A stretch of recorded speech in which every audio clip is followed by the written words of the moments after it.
হরে কৃষ্ণ। শ্রীমদ্ ভাগবতের প্রথম শ্লোকে বলা হচ্ছে ভগবান হচ্ছেন বসুদেবের পুত্র বাসুদেব শ্রীকৃষ্ণ।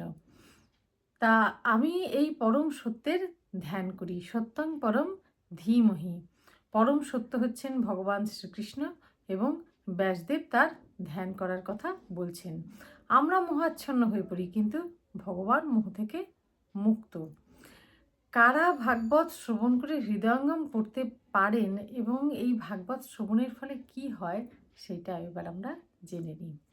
কহিল পরম ধর্ম শ্রীমদ্ ভাগবতে, মুক্তিপদ পর্যন্ত কপট নাহি যাথে, নির্মৎসর শান্তজন যারা অধিকারী, হেন মহাভাগবত ধর্ম অবতরী। পরমার্থ তত্ত্ব বস্তু জানি ভাগবতে, তাপত্রয় বিমোচন হয় যাহা হইতে। আর নানা শাস্ত্র যদি করিয়ে শ্রবণ, তবু কি বান্ধিতে পারি চিত্তে নারায়ণ। শুনিবার ইচ্ছা মাত্র ভাগবত করি, সেই ক্ষণে চিত্তে কৃষ্ণ বান্ধিবারে পারি। তা আমরা যদি শ্রদ্ধাবনতভাবে এবং একাগ্র চিত্তে শ্রীমদ্ ভাগবত শ্রবণ করি, খুব শীঘ্রই ভগবান আমাদের হৃদয় অবরুদ্ধ হবেন। তা আসুন আমরা নিত্য নিয়মিত শ্রীমদ্ ভাগবত শ্রবণ করি।